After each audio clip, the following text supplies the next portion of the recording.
Hello everyone, I'm Joanne, your host. Welcome to the Lost Cons virtual masquerade. Let's meet the judges. Karen J. Carlisle first came to the Discworld convention in 2011 as Reacher's Guilt's marching girl. She has appeared as Susan and as Adora Belle Deerhart in Adelaide 2017.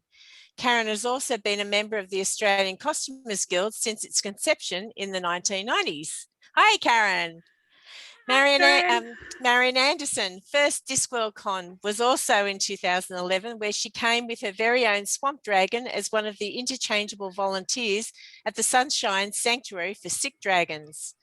And then we have Stuart Hodge, has been coming to the Discworld convention since 2012. His creation includes a very stylish gold suit as Moist von Lipwig, and in 2019, he glued 300 studs on a jacket for the masquerade because he was born to ruin. Welcome all.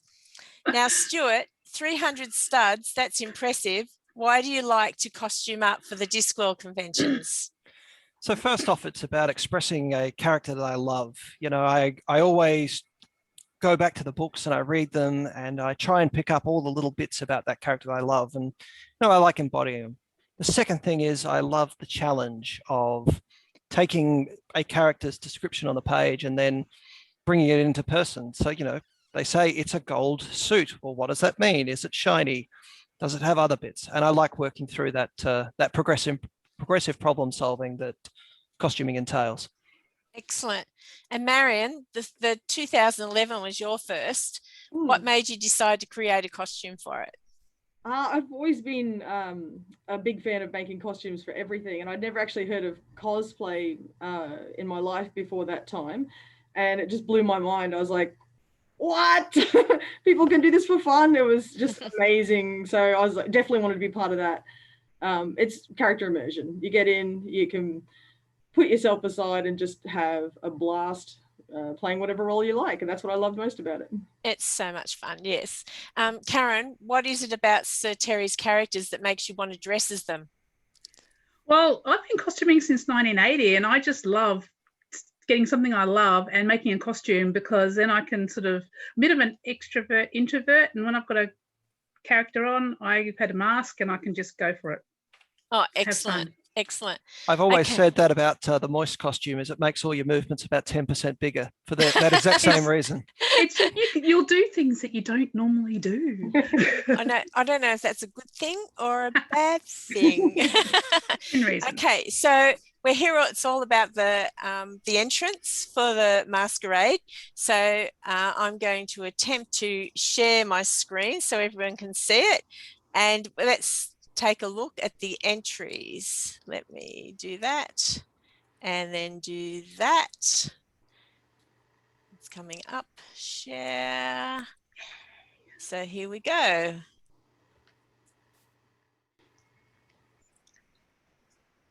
It's getting there. The virtual masquerade. Yeah.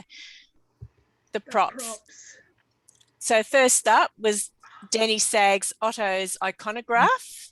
I love this. Lots of fun. It is fun. Elaine Perkins, Mistress Weatherwax's bunting. And Countess de Magpier's hat by Angela Cockburn. And the locomotive, very ingenuity there. The legendary hat. I've seen this in person. Yeah. And now the costumes. Mrs. Weatherwax, Mistress Weatherwax Being Nice by Elaine Perkins. I love the look on her face. Annoya by Sally Jane Smith. Rattle your drawers. Hark Hex Crochet Witch by Danielle Clark. All that work, yeah. Lady Sybil. I want the dragon. But Megan Flannery. Dick Simnor by Kath Stapleton. More trains. And Granny Weatherwax at the Opera by Alison Flannery. On the Emperor's throne. I love that bow. So I'm going to announce I'm taking up this challenge. Okay, so first, most popular as voted by the people of the Lost Con Facebook community. Thank you everyone who voted. Most popular prop was Denny Sag's iconograph. Most popular costume, it was a tie. Megan Really? Flannery's Lady Sybil Vimes, and Alison Flannery's Granny Weatherwax at the Opera. Oh, So fantastic. I'm going to play those so you can see those ones. See, that was just awesome. I love those, yeah. Yeah, this is great too. Yeah. It's spectacular. Very great. Those bows Very crack me up each time. unimpressed. She looks very unimpressed by that, doesn't she? I'm just going to unshare this now. Those Stop. bows crack me up each Yeah. time. Yeah, I know. It was pretty good. So now the winners. I've said that before, so we'll just move on from that. So this is we're up to what did the judges think? Stuart, could you announce the winner of the best prop, please? Sure thing, Joanne. So the winner of the judges' choice for best prop, we've gone with the crowd on this one, was actually Danny Sagg's iconograph again. I think it all tickled our fancy with all the little details. It brought out my inner camera geek for sure. It looks like an old school Rolleiflex camera.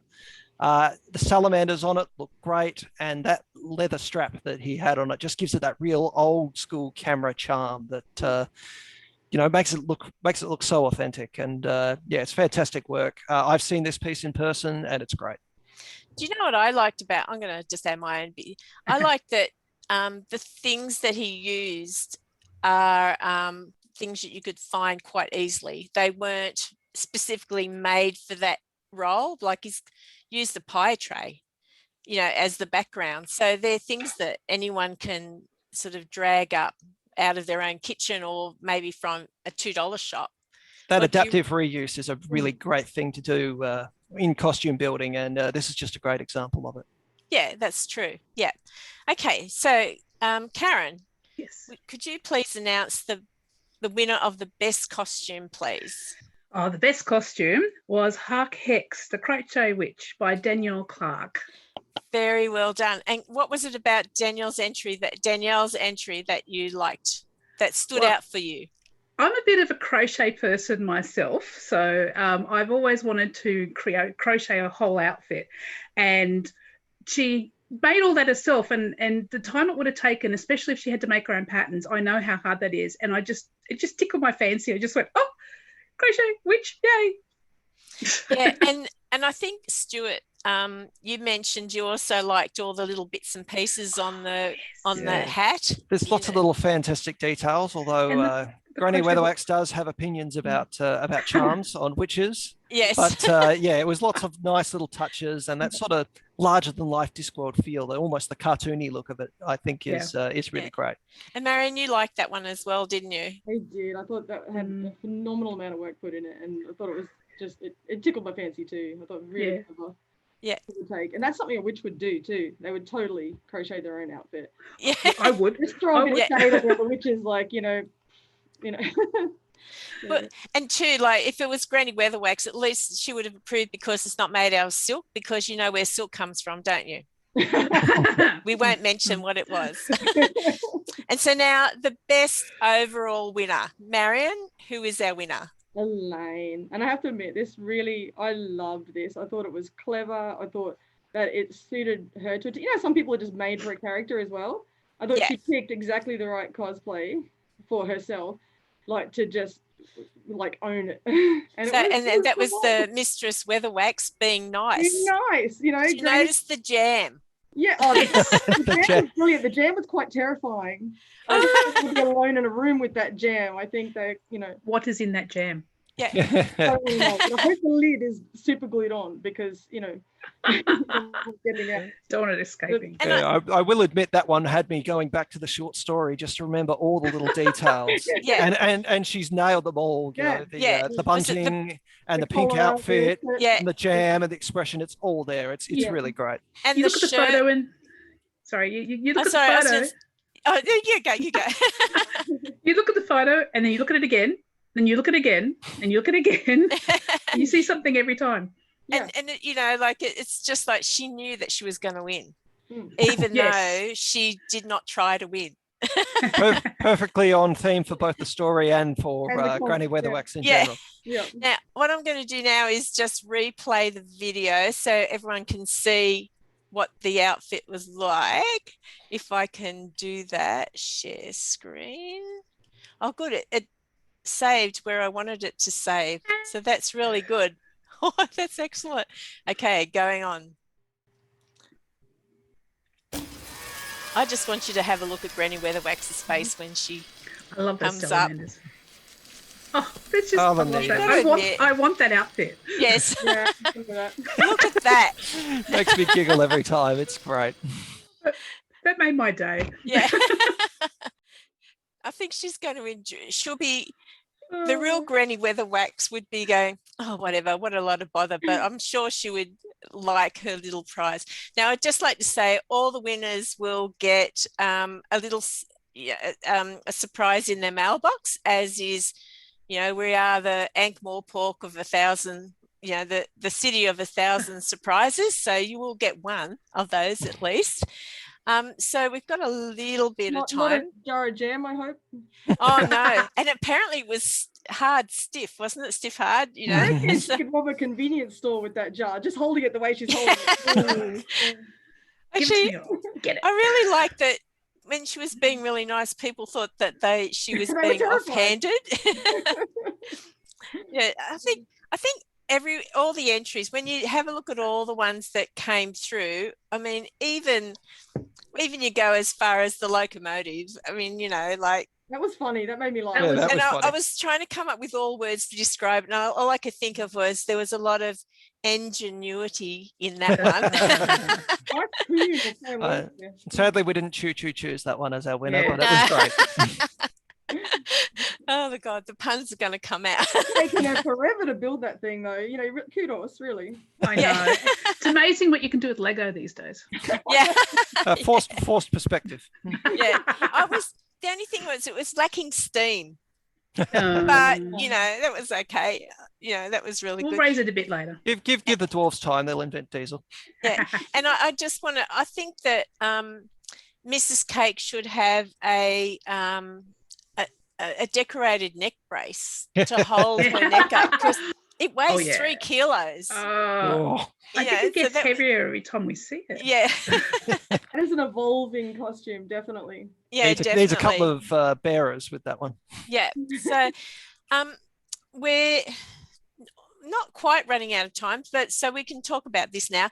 So what one tip would you give to someone who's thinking about wearing a costume for the first time to the next con, but doesn't know how to start? I'm just going to say the very first time I did a cosplay, the Discworld convention was easy because it was in a hall and you're with like-minded people. So that wasn't scary, but I dressed up as Bellatrix Lestrange for my very first supernova, Sydney supernova. And I was full of courage and everything. And we got to the car park and you have to walk about 2 kilometers to get to the hall. In the real world. And I went, oh, that'll be right. There'll be people. There were just normal people in the car park attending other seminars and going to the football. And I was scared.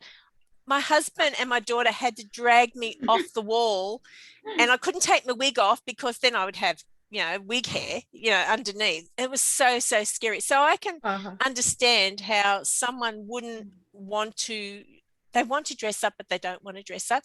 So Karen, what do you think your first tip would be for these to get them started?